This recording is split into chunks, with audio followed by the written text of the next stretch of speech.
Schmidt here, and today we're at an amazing Korean restaurant called Sijan in the Sapporo station, because literally there's an entire shopping mall in the station, which I'm sure for the people back in the States, that's very unusual. That's right, it's an entire shopping center that's built right with the train station. Tons of shopping and tons of delicious food. It's freezing cold outside.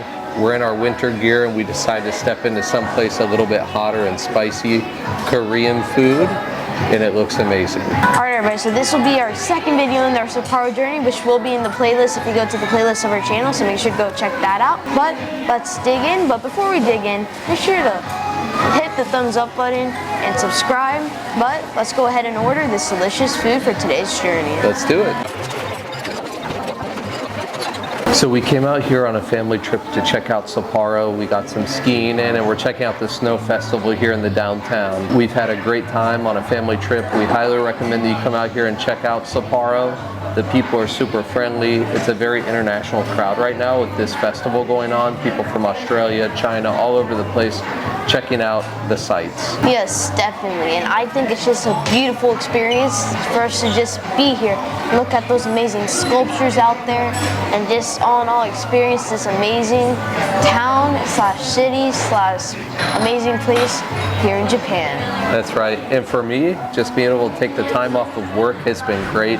Spending time with family, getting out and seeing the sights. So as always, we'll encourage you to get out and travel, visit Japan, and have a great time. Alright everybody, so now that that's all done with, let's go ahead and start eating.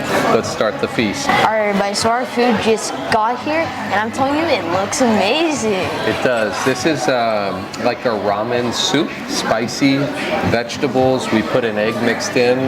It looks like it has some rice cakes in it also, but it's going to be great for a cold day. What do you think? Yes, it looks amazing, and it also comes with a side of kimchi, but I would like to add on two things. One, they gave me a bib, because if I get this on my white shirt, that's not going to be good at all.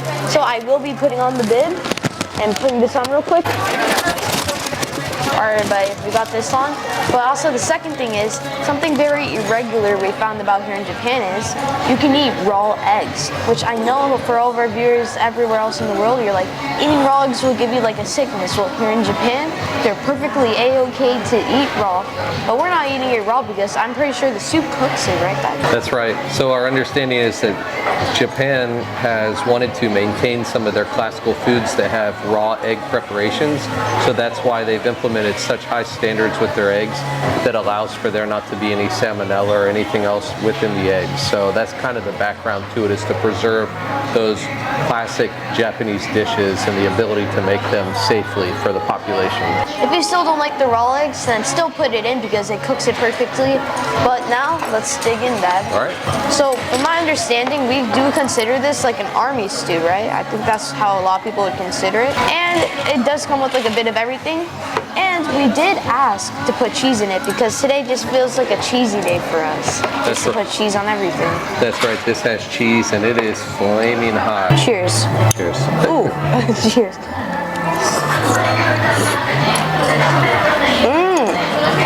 That's a great tasting ramen. The noodles are like ramen noodles, but the broth itself is actually it's a kimchi broth, which is why it actually has a good amount of spice, but I don't think it's like extremely spicy.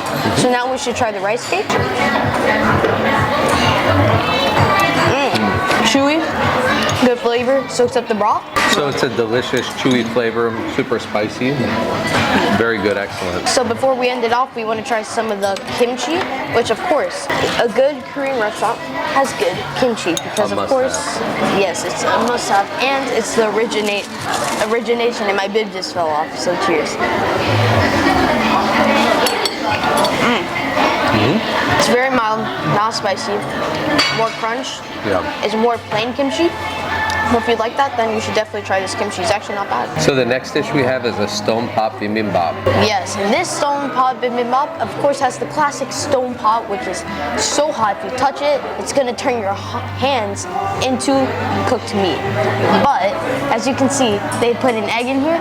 We put the egg in here actually, and it has been cooking. And it has, I'm pretty sure it's the gogi or galbi. We'll have to eat it and make sure what it is. And it has the classic kimchi. And then I hope it has a thing of rice under. We haven't haven't dug into it yet, but let's go ahead and dig into it and see if there's rice. There is rice at the bottom. Ooh, that's a relief. Cheers. Cheers. That's not Begonia. I think it's just like a plain grilled meat. I've never had anything like that before. It's just a natural flavor of beef, but like almost a cilantro type flavor. Because as you can see, like this is almost like cilantro, which I don't know what it is. I think it's basil. Yeah. So it's a little bit of a twist on Korean. It has some basil, but the meat is mega tender, super soft and delicious. Yeah, I've never had that meat anywhere, but I'm not complaining. It tastes pretty good. That's right. Different flavor with the basil. Maybe not what we were expecting, but a pleasant surprise. Now I'm gonna try the rice, which I think I'm actually gonna dip in the egg yolk. The middle of the egg yolk is actually still raw. Cheers. Cheers.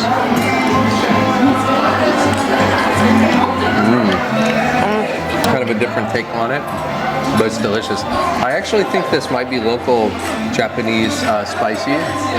If you see our other ramen video, the spicy ramen had this type of spice in it, and it's almost numbing to the mouth. Almost like a different type of spicy, but it's very delicious. Yes, I've never had like this take of it, but it's actually not too bad. I do recommend this one, but I do prefer the other stew better in my opinion. Okay. Yeah, of the two, the stew is better for sure. Alright everybody, so here we have Korean chicken. I don't know if it's fried, so that's why I'm not calling it KFC, but I'm obsessed with KFC. The Korean fried chicken, not Kentucky fried chicken, but in Korean this translates to buldak, which I've heard a lot in the Korean language when they're eating these types of foods. I think it's almost translates to legit hot chicken. So I'm kind of ready to give this a try. Cheers. Cheers.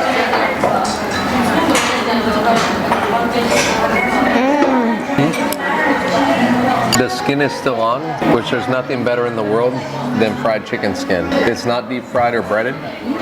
They're pieces of chicken that are just super tender with a great flavor and some cheese. Amazing. Juiciest piece of chicken.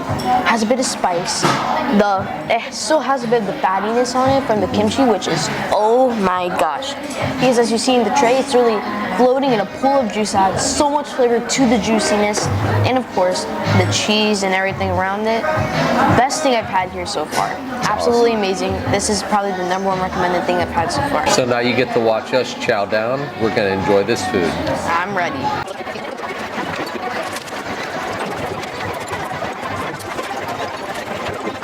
Alright everybody, so we just finished eating and I'm telling you, I am full.